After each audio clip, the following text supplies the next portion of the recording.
All right, welcome back to the program 1021 right here on CJAD 800. Bill 96, of course, will force students at Anglo-CEGEPS to take more French courses. But let's take a look at the situation before those students even end up in CEGEP. I was really surprised. Last week we got some really interesting numbers. 85% of English-speaking students in Montreal are already in French immersion programs. But what do these programs look like? Let's go to Nick Katalifos from the English Montreal School Board, Director General, in fact, of the EMSB. Nick, welcome to the show. Thank you so much. Happy to be here. So apparently you're at my old high school this morning. You're at Laurent Hill in Saint Laurent. I passed by the old high school. Yes, I did. And just to let you know, I was a teacher there 100 years ago, but I had a wonderful experience at Laurent Hill. I know you graduated from there. I taught there, to be more specific, 30 years ago. 30 years ago. Okay, good. Luckily before my time, just to make that clear. Okay, so listen, let's talk about some of the numbers first off. Right now at the English Montreal School Board, what percentage of students in your board specifically are in immersion or other types of programs with an emphasis on French? I would say over 75% of our students are enrolled in immersion programs, immersion and bilingual programs as well. There's a slight difference between the two, but ultimately the goal is for the kids to graduate with a genuine bilingual capacity so that they can use both languages effectively. And even in our English core programs, the French course itself is very, very strong and is a key part of the program. So let's get into that, because you mentioned there's immersion programs, there's bilingual programs. Tell me about the differences between the two. I'd love to know what the difference is. Well, essentially, when you look at our bilingual programs, the kids start off in kindergarten and they do a 50-50 split. So 50% of the program is run in English, 50% is run in French. And they do that throughout their elementary years, K to 6. Our immersion programs work a little bit differently. The kids enter kindergarten and they're completely immersed, hence the term, in French for the first couple of years. And by grade 3, it reverts to a 50-50% split, English and French. Yeah. So by the time they graduate from elementary school, by the time they leave elementary school, the kids in the immersion programs have done approximately 63-64% of their instruction in French. So we're very confident that when the kids leave from either program that they have a very, very good command of both languages, and they move on to programs at the high school level. So when I went through the school system, I did my elementary school in English, right? And obviously we had, whatever the French class every day, but I was in an English program. Then for high school, my mom made the decision, you're going into immersion, okay? And Nick, I tell you, I've only mentioned this once on air. This is true story.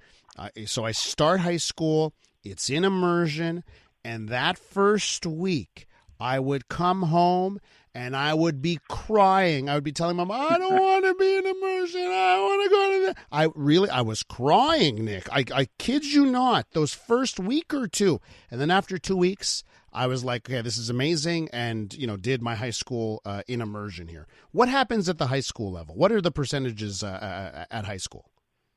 Well, but in high school, when kids are enrolled in our immersion programs, they can do up to 73% of their programming, their curriculum, in French. So obviously, that's a great deal of French instruction, and that's why we're so confident that the kids leave and they have a very, very good command of the language. And I think our research has demonstrated that.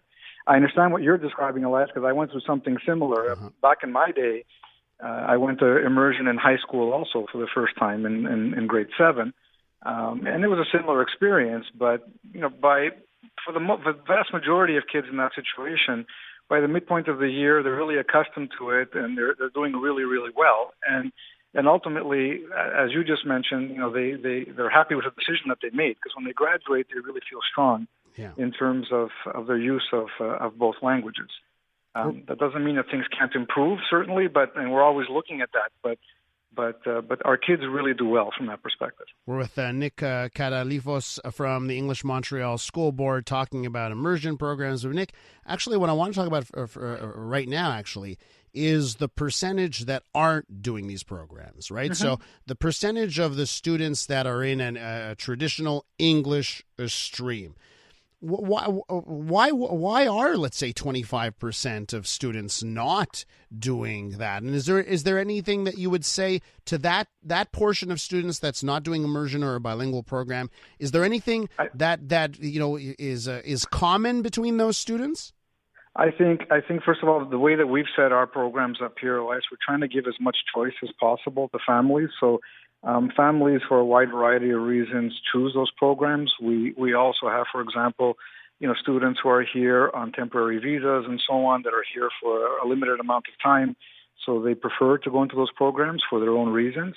But ultimately, the French program, the course itself that's offered there, is of an excellent quality as well. The goal is for those kids to learn French also. The parents have made choices for them to go to that program for, like I said, a variety of reasons. But the French program itself is still very, very strong there, and the idea is for the kids to leave those schools with a working knowledge of French as well. The choice to do immersion is personal. It's something that I think the vast majority of our parents, for whatever reasons, opt for, and we're very proud of the fact that all three of these programs, I think, do very, very well. Our success rates, I think, speak for themselves. We've had an excellent success rate. Over the last 10, 15 years, we're normally at the top of the heap, if not very, the top 2 or 3, and that is largely due to the programs that we offer. In this whole discussion over Bill 96 that we've had here in the province over the last little while, sometimes you hear from the government and they sort of give the feeling that they feel that there are people in the English community that don't care for Quebec's French nature and don't want to be a part of that. What would you say to those people on the side of the debate that think that Anglophones don't actually want to embrace French culture and the French language? What would you say to them? What I would say is I think we're all part of this wonderful province. We all play a role. I think we all bring something to the table that's unique. I think the Anglophone community obviously has a rich history in this province that needs to be respected, as does the Allophone community. I like to remind people of that as well. And the truth is that we want to make sure that our kids, our students, are active members of the society, that they can communicate effectively in the society, that they're going to play a role in the society. I don't see this, a divide from that perspective.